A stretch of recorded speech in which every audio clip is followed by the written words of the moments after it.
السلام علیکم ورحمۃ اللہ وبرکاتہ۔ الحمدللہ والصلاة والسلام علی رسول اللہ وعلی آلہ واصحابہ اجمعین۔ محترم سامعین کرام، پارہ نمبر 22 یعنی 22 کی مختصر تفسیر پیش کی جا رہی ہے۔ اس پارے کے شروع میں سورہ احزاب ہے، لیکن اس کی شروعات 21ویں پارے کے آخر سے ہوتی ہے، لہٰذا ہم سورہ احزاب کے شروع سے سنیں گے۔ سورہ احزاب، احزاب یہ حزب کی جمع ہے، اس کے معنی ہوتے جماعت، گروپ۔ اس نام کی وجہ یہ ہے کہ اس سورہ کے اندر غزوہ احزاب کا ذکر ہے، جس کو غزوہ خندق بھی کہتے ہیں۔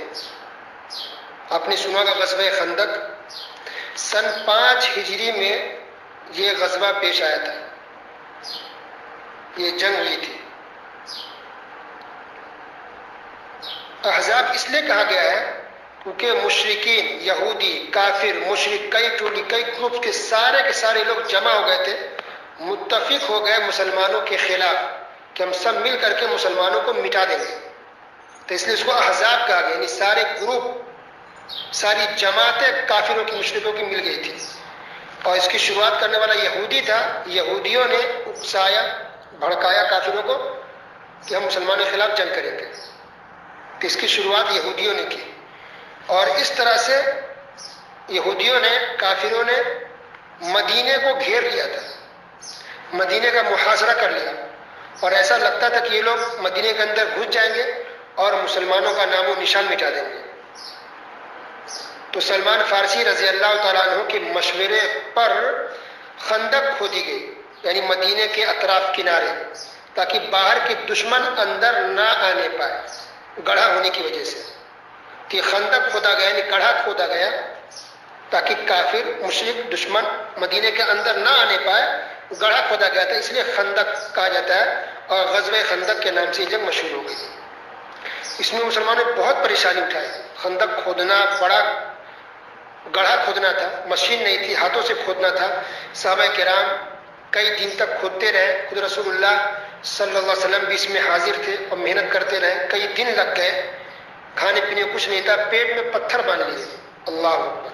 یہ تفصیل تو ہم یہاں بیان نہیں کر سکتے، سیرت میں آپ نے پڑھا ہوگا، سنا ہوگا، اور اگر آپ نے نہیں پڑھا تو ضرور پڑھیں۔ صحابہ کرام نے کتنی محنت کی، رسول اللہ صلی اللہ علیہ وسلم اپنے ہاتھوں سے کھودا گڑھے کو، اور کتنی محنت کی ہے، اس کا اندازہ آپ کو ہوگا۔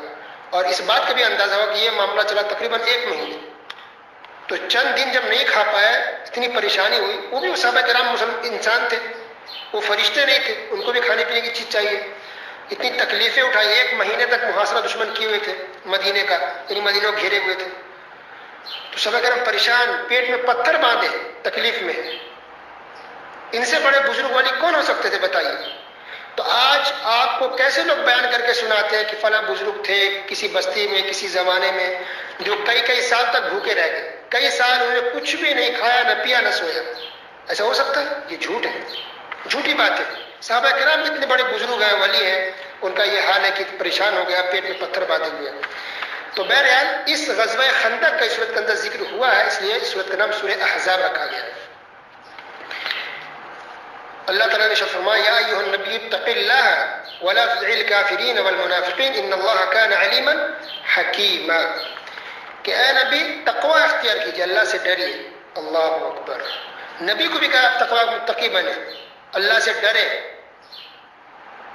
کافروں کی بات نہ مانے، منافقوں کی بات نہ مانے۔ یہ درس ہم تمام مسلمانوں کے لیے کہ کافر، منافق اور مشرکوں کے چکر میں نہیں پڑنی چاہیے۔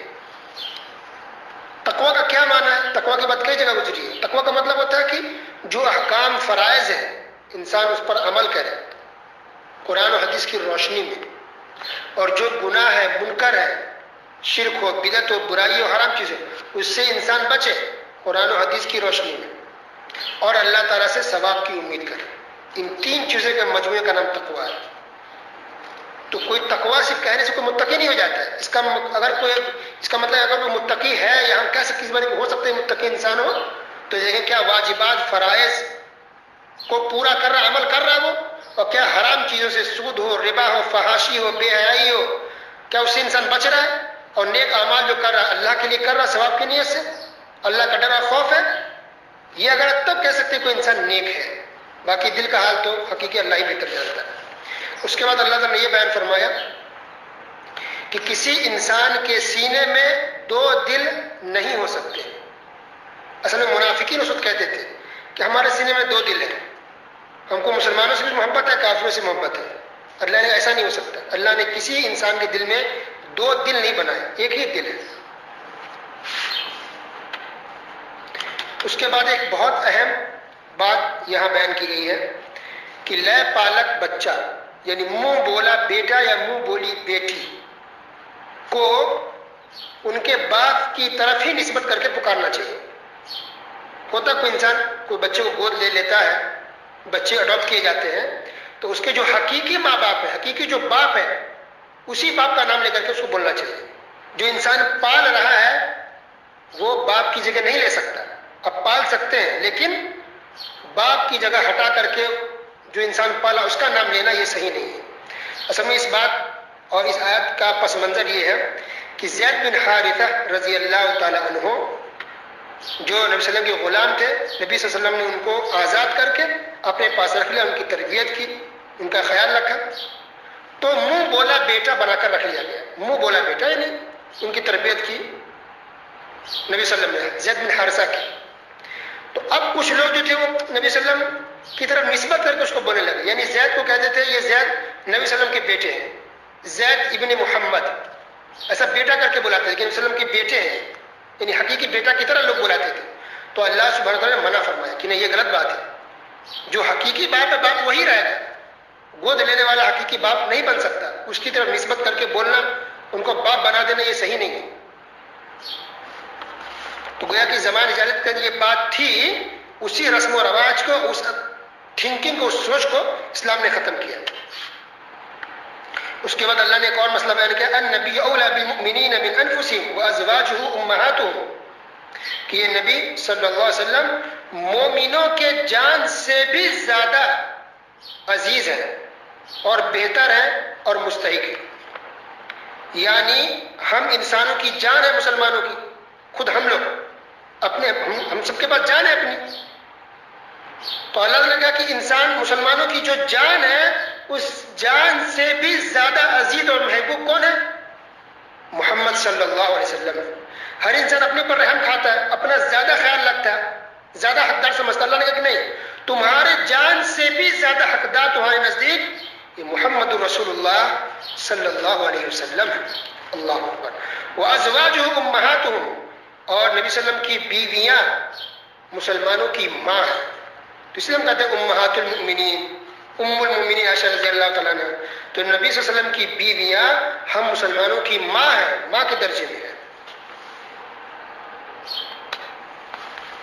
اور بہت ساری حدیث بھی ہے، اس میں سے ایک حدیث یہ ہے کہ اللہ کے رسول صلی اللہ علیہ وسلم نے ارشاد فرمایا کہ کوئی آدمی اس وقت تک مومن نہیں بن سکتا جب تک کہ اس کے نزدیک میں زیادہ محبوب نہ بن جاؤں اس کی اولاد سے، اس کے ماں باپ سے اور تمام لوگوں سے۔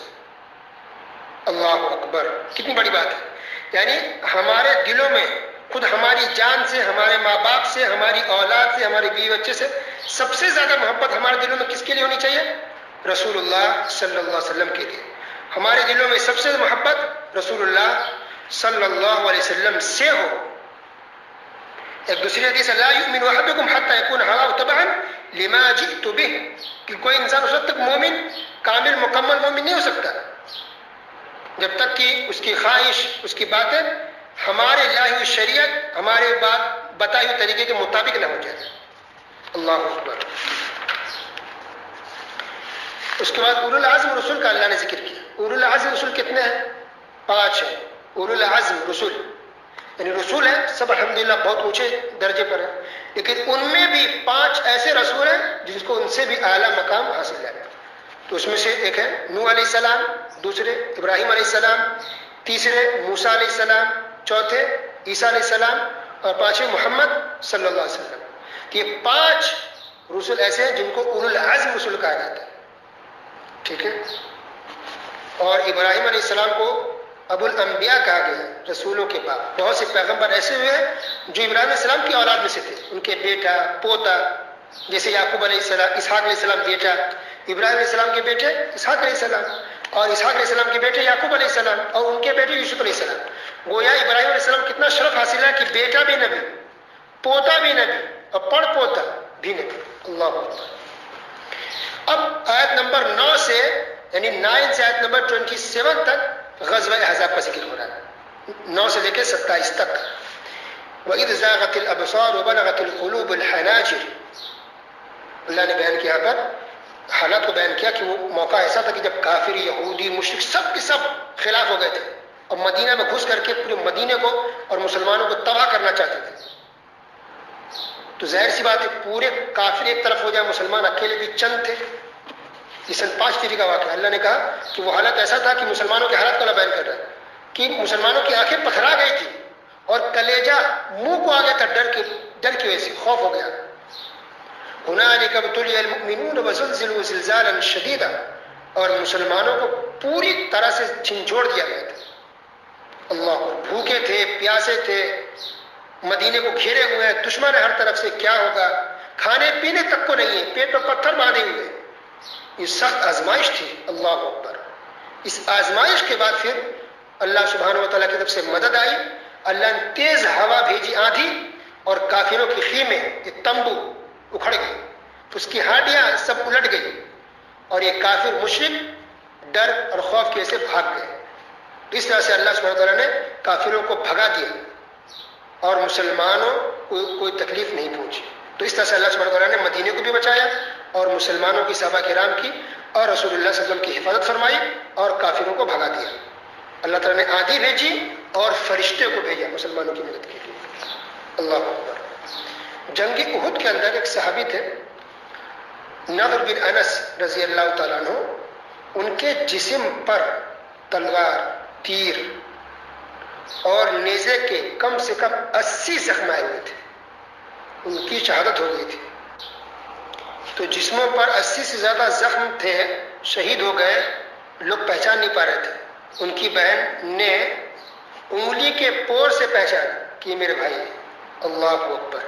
اس طرح صحابہ کرام نے جان دی اسلام کی خاطر، اس طرح سے مسلمانوں نے اپنی قربانی دی ہے، صحابہ کرام نے قربانی دی ہے، رسول اللہ صلی اللہ علیہ وسلم نے قربانی دی ہے۔ تو صحابہ نے اپنا جان اور مال لٹایا، ان کی بیویاں بیوہ ہوئی، ان کے بچے یتیم ہوئے، تب جا کر کے اسلام ہم تک پہنچا۔ تو اپنی جان دے دیتے تھے اسلام کے لیے۔ اور آج ہم مسجد تک نہیں جاتے، نماز پڑھنے تک نہیں جاتے، کہتے ہیں ہم بیزی ہیں، کام ہے، ڈیوٹی ہے، اگر ہم نہیں کام کریں کیا کھائیں گے، بچے کو کیا کھلائیں گے؟ استغفر اللہ۔ آج تو لاک ڈاؤن ہے، بندی ہے، کیسے آپ کھا رہے ہیں؟ آپ کے بچے کیسے کھا رہے ہیں؟ اللہ کھلا رہا ہے نا۔ 2 مہینے سے آپ کام نہیں کر رہے، بالکل ڈیوٹی بند ہے، پھر بھی آپ کھا رہے ہیں، آپ کے بچے بھی کھا رہے ہیں۔ لوگ درگاہوں مزاروں کا لوگ روزانہ چکر لگاتے تھے، سمجھتے تھے کہ اسی وجہ سے ہماری زندگی ہے، ہماری موت اور زندگی اسی سے جڑی ہے، اگر ہم درگاہ نہیں جائیں گے تو ہم برباد ہو جائیں گے۔ کیا ہوا؟ درگاہ نہیں جا رہے، کیا سب کے سب مسلمان مر گئے؟ کیا آج ہم کھا نہیں پا رہے؟ درگاہ پر ہم حاضری نہیں دے رہے ہیں، اولیاء و بزرگوں کے استھان پر ہم حاضری نہیں دے رہے، تو کیا ہم سب مسلمان مر گئے، ختم ہو گئے، دنیا مٹ گئی؟ اللہ تب بھی کھلا رہا تھا، آج بھی کھلا رہا ہے۔ تو درگاہ مزار کی جو عقیدے مسلمانوں کے اندر آ گئے، اس سے توبہ کرنی چاہیے۔ اور یہ مسلمان جو نماز اور عبادت کے سے بھاگنے کے لیے یہ ڈیوٹی اور کام اور بیزی رہنے کو سامنے لاتی، بالکل غلط بات ہے، اس شرمندگی افسوس کی بات ہے اور شرم کی بات ہے۔ کوئی مسلمان یہ کہے نماز کے لیے ہم ڈیوٹی ہے، ہم بیزی ہیں، ہمیں کام ہے، استغفر اللہ۔ نماز سے بڑا کام کوئی نہیں ہے، عبادت سے بڑھ کر ہمارے لیے کوئی چیز نہیں ہے۔ تو صحابہ کے اپنی جانیں دے دیے، اپنی جان قربان کر دی، 80 زخم جسموں پر لگ گئے، لوگ ان کی لاش کو پہچان نہیں پا رہے تھے، تب جا کر کے اسلام تک پہنچا ہے۔ اور آج ہم مسلمان اتنے بے حس ہو گئے، اتنا ایمان ہمارا کمزور ہو گیا کہ نماز تک کے لیے مسجد نہیں جاتے۔ آپ کو بولا جاتا ہے کہ مسجد میں چلیے نماز پڑھنے کے لیے، انا للہ و انا الیہ راجعون۔ اس کے اندر ایک بات یہ بھی بیان کیا گیا ہے کہ اگر نبی کی بیوی، آیت نمبر 30 کے اندر ہے 30، کہ اگر نبی کی بیوی اگر کوئی برائی کرے تو ان کو دگنا عذاب دیا جائے گا۔ اللہ اکبر۔ اس سے پتہ چلا کہ جو لوگ غلط فہمی کے شکار ہیں یا وہ لوگ جو آپ کو غلط فہمی میں رکھے ہو، تو گھبرائیے مت، پریشان مت ہوئیے، ہمارے پیر، ہمارے بزرگ، ہمارے اولیاء جس کے ہاتھ میں ہم بیعت کیے ہوئے ہیں وہ ہم کو بچا لیں گے، ہم جہنم میں نہیں جائیں گے. یہ غلط بات ہے. اللہ سبحانہ وتعالیٰ نے کہا کہ اگر نبی کی بیویاں اگر گناہ کرے، اللہ نے کہا مجھے دگنا عذاب دے گا، ڈبل عذاب. تو اگر انسان کوئی گناہ کرتا ہے، کوئی برائی کرتا ہے تو اللہ کی پکڑ ہے، کوئی بچ نہیں سکتا، اور کسی کو غلط فہمی میں نہیں لینی چاہیے. اس کے بعد اللہ سبحانہ وتعالیٰ نے پردے کا حکم دیا. دیکھیں نبی کی بیویوں کو پردے کا حکم ہو رہا ہے، یعنی امہات المؤمنین کو، ازواج مطہرات کو کہا جا رہا ہے کہ اپنے گھروں میں رہیں، پردے کا اہتمام کریں. وقرن فی بیوتکن ولا تبرجن تبرج الجاہلیۃ الاولی. تو اللہ تعالیٰ نے اس سے پہلی آیت میں، آیت نمبر 32 میں کہا کہ جب تم بات کرو کسی سے، تو وسلم کی بیوی سے کہا جاتا ہے کہ جب تم بات کرو کسی سے تو نرمی سے بات مت کرو، نرم لہجے بات مت کرو، کیونکہ اگر کسی مرد کے دل میں کوئی برائی ہوگی یا بیماری ہوگی تو وہ برا خیال کرے گا، غلط فہمی کا شکار ہو جائے گا. اس سے پتہ چلا کہ آج بھی جو لڑکیاں، خواتین ہیں، اگر کسی مرد کا فون آتا ہے یا باہر جاتی ہے دکان میں شاپنگ کرنے، کوئی بھی معاملہ ہے، تو نرمی سے بات نہیں کرنی چاہیے. یعنی ہنس کر کے، مسکرا کر کے بات کرنے کی اجازت نہیں ہے عورتوں کے لیے کہ کسی غیر محرم سے ہنس کے بات کرے، مسکرا کے بات کرے. ہنسنا مسکرانا بہت دور کی بات ہے. اللہ نے کہا کہ نرمی سے بات مت کرو، لچک نہیں ہونی چاہیے آواز میں کہ سامنے والا کسی غلط فہمی کا شکار ہو جائے، اس کے دل میں کوئی برائی پیدا ہونے لگے. غلط فہمی کا شکار ہونے پر اللہ نے کہا صاف لہجوں میں جواب دو، صاف زبان میں، یعنی گالی مت دو، بدتمیزی نہیں کرو، لیکن صاف طور پہ کہو ہاں، نہیں، ٹھیک ہے، ایسا. صاف لہجے میں، آواز میں لچک نہیں ہو، نرمی نہیں ہو، ایسا کہ سامنے والا غلط فہمی کا شکار ہو جائے. تو یہ بات نبی کی بیویوں کو کہا جا رہا ہے، جبکہ امہات المومنین ہے. تو عام عورتوں کو اور عام لڑکیوں کو کیسے بات کرنی چاہیے؟ اللہ اکبر. تو آج جو عورتیں باہر جاتی ہے شاپنگ کرنے، کسی کام کے لیے، کس طرح سے وہ ہنس کے مسکرا کے بات کرتی، کتنا گناہ ملے گا عورتوں کو، کتنی گنہگار یہ لڑکیاں ہو رہی ہیں. یہ مسکرا کے بات کرنا یہ غیر محرم کے ساتھ یہ جائز نہیں ہے. اس کے بعد اللہ نے حکم دیا وقرن فی بیوتکن ولا تبرجن تبرج الجاہلیۃ الاولی، سورہ احزاب آیت نمبر 33 کے اندر. یہاں بھی امت المومنین کہا جا رہا ہے کہ آپ اپنے گھروں میں ٹھہری رہیں، گھروں کے اندر رہیں. یعنی گویا کہ عورتوں کی جگہ گھر ہے، گھر کے اندر ان کے جو کام ہے وہ کریں. باہر نکلنا، باہر جانا یہ عورتوں کا، خواتین کا کام نہیں ہے، یہ مردوں کا کام ہے. عورت کا کام ہے گھر میں رہنا. ہاں اگر کسی ضرورت کے تحت جانا پڑے، ہاسپٹل ہے، کوئی کام ہے، تو زیب و زینت اختیار کر کے نہیں، بے پردگی سے نہیں، بلکہ پردہ کر کے، بالکل بغیر میک اپ کے، بغیر خوشبو لگائے. تو زمانے جاہلیت کے اندر عورتیں جب باہر نکلتی تھی تو فل میک اپ میں زیب و زینت اختیار کر کے بغیر پردہ کے نکلتی تھی. تو اللہ نے کہا تبرج الجاہلیت الاولی، یہ زمانے جاہلیت کی طرف باہر نہ نکلے بے پردہ ہو کر کے. یہ مسلمانوں کا شیون، یہ گناہ ہے، یہ گناہ کبیرہ ہے کہ کوئی عورت بغیر پردہ کے باہر نکلے. آج کچھ عورتیں کیا کہتی ہیں کہ نہیں ہماری نیت صاف ہے، ہمارا دل صاف ہے، ہمارے اندر کوئی برائی نہیں ہے، پردہ کرنا ضروری نہیں، ویسے نکلیں گے کیا مشکل ہے. تو ان کی نیت اگر صاف ہے آج کی عورتوں کی، اور کہتی ہے کہ ہمیں برائی کا ڈر نہیں ہے اور ہماری نیت میں کوئی کھوٹ نہیں ہے، تو اب بتائیں کہ ان کی نیت، ان کا دل اچھا ہے یا امہات المؤمنین صحابیات نبی صلی اللہ علیہ وسلم کی بیویوں کا دل اچھا تھا؟ ان کا دل اچھا تھا نا. آج کی لڑکیوں، آج کی عورتوں سے لاکھ گنا زیادہ دل ان کا صاف تھا نبی کی بیویوں کا. وہ مسلمانوں کی ماں تھی، پھر بھی اللہ نے حکم دیا کہ بغیر پردہ کے باہر نہ نکلے. پھر بھی اللہ نے حکم دیا کہ گھروں کے اندر رہیں، اور ضرورت سے نکلنا پڑے بھی تو پردے کے ساتھ نکلے. تو گویا کہ یہ کوئی نقطہ نہ لائے آج کی عورت کہ ہماری نیت صاف ہے. نہیں، آپ کی نیت صاف ہے نہیں ہے وہ اپنے پاس رکھیے. بغیر پردہ کے آپ باہر نہیں نکل سکتی، یہ اسلام کا رول ہے، یہ اللہ اس کے رسول کا یہ حکم ہے کہ بغیر پردے کے آپ باہر نہیں نکل سکتی.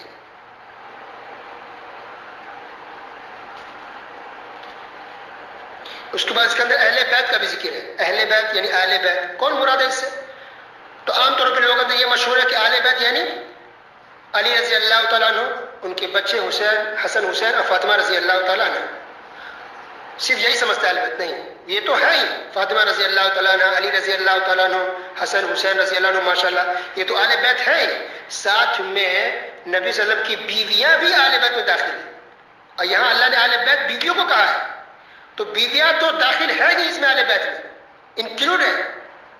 تو آل بیت یا اہل بیت جب کہا جائے کہ نبی صلی اللہ علیہ وسلم کے گھرانے والے آل بیت اہل بیت، تو اس میں نبی صلی اللہ علیہ وسلم کی بیویاں شامل ہیں، بیویاں ہیں، داماد ہیں، بیٹیاں ہیں، نواسے ہیں، نواسیاں، یہ سب کو آل بیت کہا جاتا ہے۔ لہذا یہ شیعوں کی طرف سے یہ بات آئی ہے کہ آل بیت مطلب بس بیوی اور داماد، بیویاں نہیں ہیں، غلط بات ہے، بیویاں آل بیت میں شامل ہیں۔ اس کے بعد یہ بیان کیا گیا کہ زمانہ جاہلیت میں ایک بہت خراب رواج تھا کہ وہ لوگ منہ بولا بیٹے کی بیوی سے شادی نہیں کرتے، اس کو حرام سمجھتے تھے۔ منہ بولا بیٹا یعنی انسان جو گود لے لے، اڈاپٹ کر لے بچوں کو، بڑا ہو جائے، شادی اس کی ہو جائے، تو کافر لوگ منہ بولا بیٹا جو اپنا حقیقی بیٹا نہیں ہے، بس گھر میں پال لیے رکھ لیے، تو اس کی بیوی کو اپنی بہو جیسا سمجھتے تھے کہ اس کی بیوی کا اگر طلاق ہو گیا یا اس کا انتقال ہو گیا، بیوہ ہو گئی، تو اس سے آدمی شادی نہیں کر سکتا۔ یہ اس کا رواج تھا۔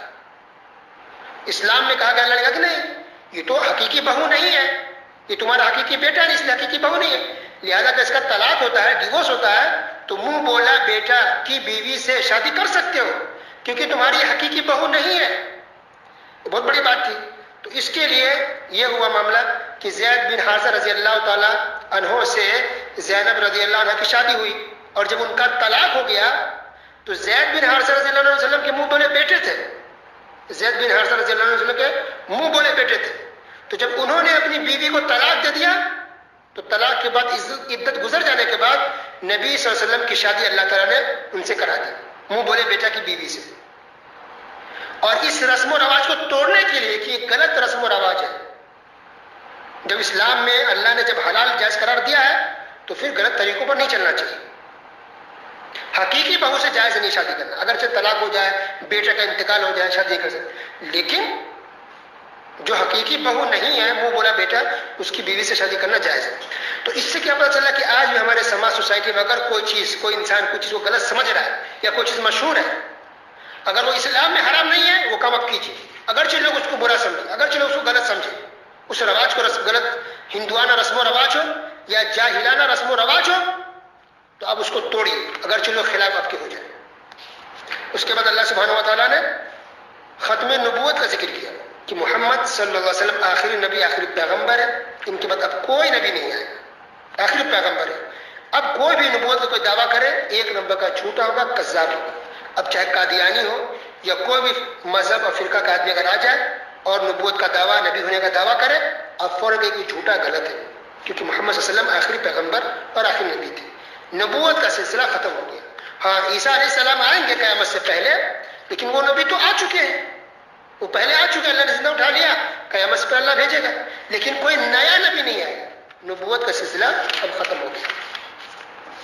اس کے بعد اللہ سبحانہ و تعالیٰ نے عدت کا ذکر کیا اس عورت کا کہ اس عورت یا لڑکی کا جس کی شادی تو ہو، نکاح تو ہو گیا تھا لیکن ہم بستری نہیں ہوئی، تو صرف نکاح ہوا بس، ہم بستری نہیں ہوئی تھی، اور اگر اس وقت طلاق ہو جائے تو اللہ نے کہا اس کی کوئی عدت نہیں ہے، فوراً وہ لڑکی کہیں اور شادی کر سکتی ہے، لیکن شادی ہوئی اور ہم بستری ہو گئی اور تب طلاق ہوتا ہے تو 3 حیض اس کی عدت ہے۔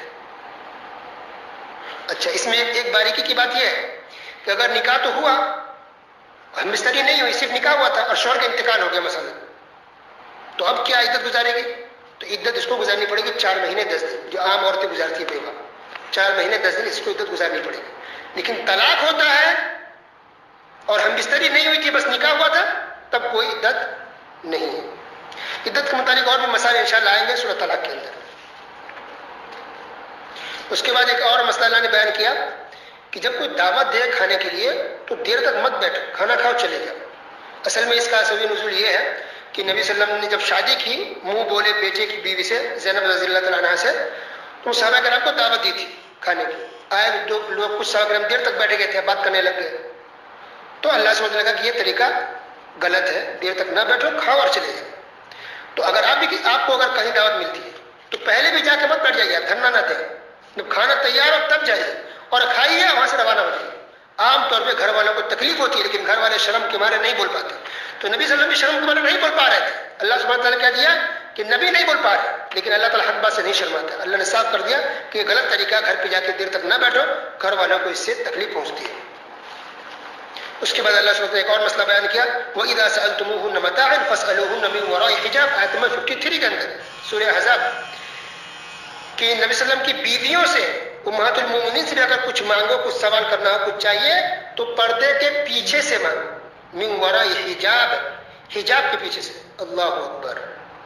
تو آج کیسے لوگ کزن بھائی ہے، کزن بہن ایک دوسرے کے سامنے آتے ہیں، جاتے ہیں، بیٹھتے ہیں، کوئی مشکل نہیں، استغفر اللہ۔ نبی صلی اللہ علیہ وسلم کی بیوی ہے، امہات المومنین ہے، ماں کا درجہ ہے، نبی کی بیوی ہے، ان سے گناہ کا ہم سوچ بھی نہیں سکتے تھے، کوئی صحابہ کرام کچھ غلط کر بھی نہیں سکتے تھے، پھر بھی اللہ نے حکم دیا کہ نبی کی بیویوں سے بھی کچھ سوال کرو، کچھ مانگو تو پردے کے پیچھے سے، سامنے سے نہیں۔ وہ یہ تمام مسلمانوں کے لیے درس ہے، یہ عبرت ہے قیامت تک کے لیے۔ اس کے بعد اللہ سبحانہ و تعالیٰ نے سورہ احزاب میں 56 کا درود شریف کا ذکر کیا۔ اللہ تعالیٰ حکم دیتا ہے کہ ایک مسلمان ایک مومن نبی صلی اللہ علیہ وسلم پر درود السلام بھیجے، تو درود السلام کی بہت زیادہ حدیثوں کے اندر فضیلت آپ سب جانتے ہیں۔ سلام ہم تحیات پڑھتے ہیں نا، التحیات للہ والصلوات، تو اس میں کہتے ہیں السلام علیک ایھا النبی، تو یہ سلام ہے، ہم دعا پڑھتے ہیں، سلام پیش کرتے ہیں۔ اور درود کیا ہے؟ درود یہ ہے اللہم صلی علی محمد وعلی آل محمد کما صلیت علی ابراہیم، یہ بھی ہم نماز میں پڑھتے ہیں، تو یہ ہے درود السلام، تو یہ تو نماز میں پڑھتے ہیں، نماز کے باہر بھی ہم پڑھ سکتے ہیں، بلکہ پڑھنی چاہیے۔ پورے درود شریف پڑھیے اللہم صلی علی محمد وعلی آل محمد کما صلیت علی ابراہیم وعلی آل ابراہیم انک حمید مجید، اللہم بارک علی محمد وعلی آل محمد کما بارکت علی ابراہیم وعلی آل ابراہیم انک حمید مجید۔ تو درود شریف کے مختلف الفاظ حدیثوں میں آئے ہیں، سب سے شارٹ یہ ہے صلی اللہ علیہ وسلم، یہ بھی آپ کہہ سکتے ہیں صلی اللہ علیہ وسلم، یہ مختلف الفاظ ہیں، لیکن جو حدیثوں میں آئے ہیں وہی الفاظ انسان کو استعمال کرنی چاہیے، اپنا گڑھا ہوا جو لوگ بنا بنا کے بولتے ہیں وہ الفاظ استعمال نہیں کرنے چاہیے۔ رہی بات وقت کی، تو آپ کبھی بھی درود شریف پڑھ سکتے ہیں 24 گھنٹے میں، جب چاہے بلکہ پڑھنی چاہیے، اس کی بہت زیادہ فضیلت ہے۔ لیکن کچھ وقت اب کچھ چیزیں ایسے ہیں جہاں پر پڑھنا چاہیے، جیسے نماز میں تو پڑھنا ہی پڑھنا ہم کو درود۔ اچھا، ہر اذان کے بعد بھی درود شریف پڑھنے کا اللہ کے رسول نے حکم دیا ہے، ہر اذان کے بعد ہم درود شریف پڑھیں، ہر اذان کے بعد۔ اس کے علاوہ آپ جب چاہے پڑھ سکتے 24 گھنٹے میں، بہت ثواب ہے۔ اس کی ایک حدیث یہ ہے، اللہ کے رسول صلی اللہ علیہ وسلم نے فرمایا کہ جو آدمی مجھے ایک مرتبہ درود بھیجتا ہے، اللہ تعالیٰ اس کے بدلے 10 نیکیاں دیتا ہے، 10 گناہوں کو معاف فرماتا ہے اور درجات کو بلند کرتا ہے۔ یہ 3 فائدے ہیں، یہ حدیث ہے۔ باقی اور بھی بہت ساری حدیث ہے فضیلت میں کہ درود شریف انسان کو ہمیشہ پڑھنی چاہیے، رات و دن چلتے پھرتے آپ نبی پر درود بھیجتے رہیں۔ لیکن جو لوگ غلط شرکیہ جو استعمال لفظ کر لیتے ہیں اس کے اندر بڑھاتے کی طرف سے، وہ نہیں کرنا چاہیے۔ پھر اللہ سبحانہ وتعالیٰ نے پھر پردے کا حکم دیا سورہ احزاب میں 59 کے اندر، ٹھیک ہے، 59 میں پردے کا حکم ہے۔ اللہ نے کہا کہ اپنی بیٹیوں کو، اپنی عورتوں کو اور مسلمان عورتوں کو حکم دے کہ وہ پردہ کریں۔ اللہ اکبر۔ تو پردے کی بہت زیادہ اہمیت ہے اور بہت ضروری ہے، یہ فرض ہے مسلمانوں، مسلم خواتین، لڑکیوں اور عورتوں، فرض ہے۔ جیسے نماز ہے نا، فرض ہے، رمضان کے روزے رکھنا فرض ضروری ہے، آپ کو چوائس نہیں ہے کہ آپ چاہے تو روزہ رکھے چاہے تو نہیں رکھے، نہیں، رکھنا پڑے گا اور نماز آپ کو پڑھنی پڑے گی، یہ فرض ہے۔ تو اسی طرح مسلم عورتوں، لڑکیوں پر یہ فرض ہے کہ وہ پردہ کریں، چوائس نہیں ہے، یہ فرض ہے۔ اور اگر کوئی پردہ نہ کرے تو گنہگار ہوگی، بہت بڑا اس کا گناہ ہے، بہت بڑا عذاب ہے جو پردہ نہیں کرتی ہیں۔ بہت ساری حدیثوں کے اس کی سخت وعید بیان کی گئی ہے۔ اس لیے جو مسلم عورت ہے، لڑکیاں ہیں، جو مومن ہوگی وہ کبھی پردے سے دور نہیں ہوگی، اور پردے میں تو اس کی زینت ہے، پردے کے اندر ہی اس کی عزت ہے، پردہ کرنے میں اس کا اجر و ثواب ہے، پردہ کرے ثواب ملے گا، کیونکہ اللہ اس کے رسول کی بات کو مان نہیں، فالو کر رہی ہے، تو اجر و ثواب کی مستحق ہوگی، اس کی عزت بھی بچے گی، اس کی آبرو بھی بچے گی۔ اور اگر پردہ نہیں کرے گی تو گنہگار بھی ہوگی، اللہ کا عذاب بھی اس پر آ سکتا ہے اور اس کی عزت بھی جائے گی۔ اور آج تک جو پردہ نہیں کرتی ہے کسی کو ایوارڈ نہیں ملا ہے، دنیا اس کو ایوارڈ نہیں دیتے، بلکہ تھوکتے ہیں، گالیاں دیتے ہیں، برا بھلا۔ اس کی بیوی دیکھو، اس کی بہن کو دیکھو، اس کی بیٹی کو دیکھو، کتنی بدتمیزی بے پردہ کی نکلتی ہے۔ ایک عام گنہگار انسان بھی اس کو برا بھلا کہتا ہے، ایک عام انسان بھی اس کی تعریف نہیں کرتا ہے جو بغیر پردہ کے باہر نکلتی ہے۔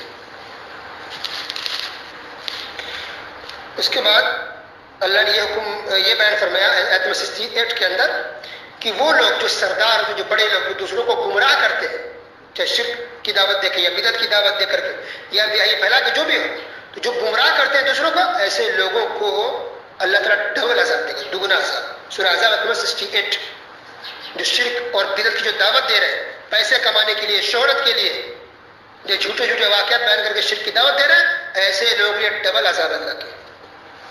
اس کے بعد آیت نمبر 69 کے اندر یہ بیان ہے کہ موسیٰ علیہ السلام کو ان کی قوم نے تکلیف دی تھی.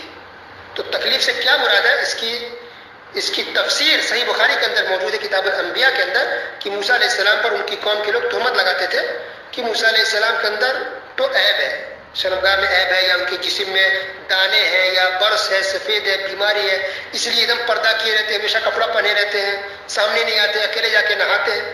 ایسا وہ لوگ تہمت لگاتے تھے. تو ہوا یوں کہ موسیٰ علیہ السلام ایک مرتبہ اکیلے تنہائی میں نہا رہے تھے اور انہوں نے اپنے کپڑے کو پتھر کے اوپر رکھ کے اور غسل کر رہے تھے. تو وہ پتھر اچانک اللہ کے حکم سے وہ پتھر کپڑا لے کر بھاگنے لگا. موسیٰ علیہ السلام اس کے پیچھے دوڑنے لگے پکڑنے کے لیے، یہاں تک کہ وہ پتھر کپڑا لے کر کے ان کی قوم کے پاس آ گئے، رک گئے. تو قوم کے لوگوں نے دیکھ لیا موسیٰ علیہ السلام کو، ان کے جسم میں کپڑا نہیں تھا کیونکہ نہا رہے تھے وہ. تو دیکھا تو کوئی جسم پر کوئی عیب نہیں، کوئی بیماری نہیں، کوئی صاف ہے، ماشاءاللہ خوبصورت، بہت اچھے ہیں. تو اس طرح سے اللہ تعالیٰ نے تہمت کو دور کیا کہ لوگ جو تہمت وہ غلط ہے. ٹھیک ہے، تو ان لوگ تکلیف دے رہے تھے اور یہ صحیح بخاری سے ثابت ہے کہ ایسا ہوا تھا. اس کے بعد یہ آخری بات ہے سورہ احزاب کے اندر، وہ یہ کہ اللہ تعالیٰ نے کہا کہ ہم نے پیش کیا تھا امانت کو آسمان پر، زمین پر، پہاڑوں پر، تو لوگ ڈر گئے. اس کے اندر طاقت نہیں تھی کہ اس کی امانت کو اٹھا سکے. تو امانت سے کیا مراد ہے؟ کچھ لوگ کہتے ہیں خلافت ہے، یہ صحیح نہیں ہے. امانت سے مراد یہ شریعت ہے، احکام شریعت، فرائض، واجبات. جو انسان عمل کرے گا اس کے لیے ثواب ہے، جو نہیں کرے اس کے لیے گناہ ہے، عذاب ہے. یہ احکام شریعت مراد ہے امانت سے. اس کے بعد ہے سورہ سبا. وقت بھی ہو چلا ہے، لیٹ ہو گیا، اس لیے مختصر اور شارٹ میں بیان کروں گا میں. سورہ سبا، سبا یہ جگہ کا نام ہے یمن کے اندر. یہ وہی وہ جگہ ہے سبا جہاں کی ملکہ تھی جو سلیمان علیہ السلام کے زمانے میں آئی تھی اور وہ مسلمان بھی ہو گئی تھی. تو اسی قوم سبا کا ذکر ہے، وہ جہاں کے جو لوگ تھے. تو اللہ تعالیٰ نے یہ قوم سبا کو، اس قوم کو جو کہ یمن کے اندر ہے، یمن کہہ سکتے ہیں آج کے حساب سے، تو یمن کے اندر اللہ تعالیٰ نے بہت زیادہ نعمتیں دی تھی.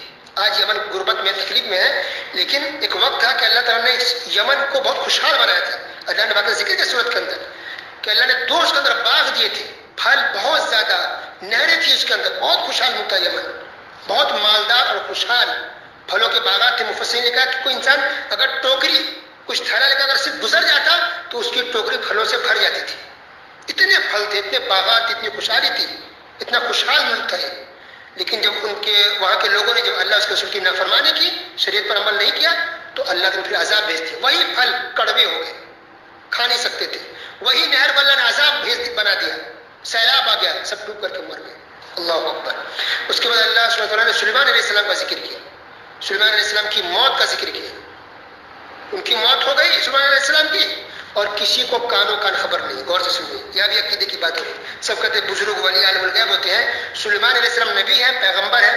اچھا، ان کی حکومت جناتوں پر بھی تھی، پرندوں پر تھی. اللہ کے حکم سے اللہ نے اس کی پاور دے دی تھی سلیمان علیہ السلام کو. اب ان کی موت ہو جاتی ہے. سلیمان علیہ السلام یا تو کھڑے تھے یا بیٹھے تھے، لیکن عصا اور لاٹھی لے کر کے، اور اسی حالت میں سلیمان علیہ السلام کی وفات ہو گئی، انتقال کر گئی. کسی کو کوئی خبر نہیں. یہاں تک کہ وہ لاٹھی کا جو کیڑا ہوتا ہے، لاٹھی کے اندر کیڑے لگ جاتے ہیں، وہ کھانے لگا اور لاٹھی ٹوٹ گئی. سلیمان علیہ السلام کی لاٹھی جب ٹوٹی تو سلیمان علیہ السلام نیچے گر گئے. تو جب نیچے گرے ہیں سلیمان علیہ السلام وفات کے بعد، تب جنوں کو پتا چلا کہ سلیمان علیہ السلام کی موت ہو چکی ہے.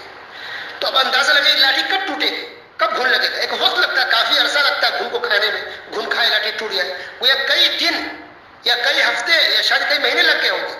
اس کی تفصیل نہیں، لیکن اتنا اللہ نے بیان کیا کہ جب کیڑوں نے کھا لیا اور لاٹھی ٹوٹی، سلیمان علیہ السلام جب گرے تب جنوں کو پتا چلا کہ سلیمان علیہ السلام کی موت ہو گئی ہے. تو اس کا پتہ چلا کہ جنوں کو بھی غیب کی خبر نہیں ہے. پھر انسان کو کیسے ہو؟ کسی کو خبر نہیں، صرف اللہ جانتا ہے. غیب کہیں صرف اللہ کے پاس. فلما خر تبینت الجن، سلیمان علیہ السلام گرے تب جنوں کو پتہ چلا. یہ کہاں ہے؟ 22واں پارہ سورہ سبا آیت نمبر 14 آیت نمبر 14 میں دیکھیے سورہ سبا. اس کے بعد ہے سورہ فاطر. مختصر بات اس کے اندر یہ سورہ فاطر یہ بھی مکی ہے. فاطر کا یہ اللہ کی صفت ہے. فاطر کا مطلب ہوتا ہے کہ بنانے والا، ایسی چیز بنانے والا یا ایسی چیز بنائے جس سے پہلے اس کی کوئی مثال نہیں تھی، بغیر مثال کے. بغیر ماڈل کی کوئی چیز بنا دیا جائے، اس کو فاتر کہتے ہیں۔ تو اللہ نے زمین بنائی، آسمان بنا، اس سے پہلے اس کی مثال نہیں تھی، پہلی بار یہ زمین بنی، پہلی بار یہ آسمان بنا، تو اللہ سبحانہ فاتر ہے، اللہ نے زمین آسمان کو بنایا پہلی بار۔ اس کے بعد کے اندر یہ بیان ہے کہ آدمی کے اعمال کو، جو گمراہ ہو جاتے، جو دین سے دور ہوتے ہیں، اس کے اعمال کو شیطان اچھا بنا دیتا ہے۔ تو انسان گناہ بھی کرتا ہے تو اس کو اسی میں مزہ آتا ہے، اسی میں مست اور خوش رہتا ہے، سمجھتا ہے کہ اچھا ہے۔ بدعتی کو بدعت اچھا لگتا ہے، مشرک کو شرک اچھا لگتا ہے، گنہگار کو گناہ اچھا لگتا ہے، اور اس طرح سے انسان ہلاک و برباد ہو جاتا ہے، اس کی دنیا آخرت دونوں خراب ہوتی ہے۔ اللہ نے بیان کیا پھر الیہ یصعد الکلم الطیب والعمل الصالح یرفعہ، کہ کلم الطیب یعنی نیکیاں، کلمہ شہادت یا نیکیاں، دعائیں، جو بھی ہم کچھ کرتے ہیں، کلمات، یہ ساری تسبیح، ذکر و اذکار جو ہم کرتے ہیں، یہ سب کے سب اللہ کے چڑھتے ہیں، اللہ سبحانہ تعالیٰ کے پاس جاتے ہیں۔ اس سے بھی پتہ چلا کہ اللہ تعالیٰ آسمان پر اوپر ہے۔ ہم ذکر و اذکار کریں، تسبیح کریں، نیک اعمال کریں، روزہ نماز پڑھ کریں، جو ہم عبادتیں کرتے ہیں، فرشتے ان اعمال کو لے کر کے اللہ کے پاس جاتے ہیں، اللہ کے روزانہ پیش کرتے ہیں۔ صبح بھی ہمارے اعمال پیش ہوتے ہیں اللہ کے یہاں، اور شام میں بھی ہمارے اعمال اللہ کے یہاں پیش ہوتے ہیں۔ اللہ اکبر۔ کھارا پانی اور میٹھا پانی اس کے سمندر ہے، یہ آپس میں ملتے نہیں ہیں، مطلب آپس میں رہتے ہیں لیکن مکس نہیں ہوتے۔ اللہ اکبر۔ یہ بھی اللہ کی بہت بڑی نشانی ہے، اللہ کی قدرت ہے۔ اس کے اندر اللہ نے بھی بیان کیا کہ کوئی بھی انسان کسی اور کا بوجھ نہیں اٹھائے گا۔ آپ گناہ کریں تو اس کا بوجھ باپ کے اوپر نہیں جائے گا، اور باپ گمراہ ہو جائے تو اس کا بوجھ، اس کا گناہ بیٹے پر نہیں جائے گا۔ اس کے اندر اللہ نے بھی بیان کیا کہ مردے سنتے نہیں ہیں، سورہ فاتر آیت نمبر 22 سورہ فاتر 22، مردے سنتے نہیں ہیں۔ پتہ جتنے درگاہ مزار کا سسٹم لوگوں نے بنا رکھا سب غلط ہے۔ جب وفات پانے والے، وفات شدہ لوگ جب سنتے ہی نہیں ہیں تو پھر وہاں جانے کا کیا مطلب ہے؟ اور آخری بات یہ ہے، اللہ نے اس کے اندر بیان کیا کہ اگر اللہ تعالیٰ لوگوں کو اس کے اعمال، اس کے گناہ، اس کی نافرمانی کی وجہ سے اگر پکڑنا شروع کر دے تو کوئی بھی انسان نہیں بچ پائے گا دنیا میں۔ لیکن اللہ تعالیٰ ڈھیل دیتا ہے، مہلت دیتا ہے کہ انسان توبہ کر لے، سیدھے راستے پر آ جائے۔ تو اگر کسی کو مہلت مل رہی ہے، ڈھیل مل رہی ہے، تو خوش فہمی کا شکار نہ ہو، انسان توبہ استغفار کرے، اللہ کے دین پر آئے، شریعت پر عمل کرے اور سدھر جائے قبل اس کی کہ اس پر عذاب آ جائے یا اس کو موت آ جائے۔ وصلی اللہ علی نبینا محمد وعلی آلہ وصحبہ اجمعین، والسلام علیکم ورحمۃ اللہ وبرکاتہ۔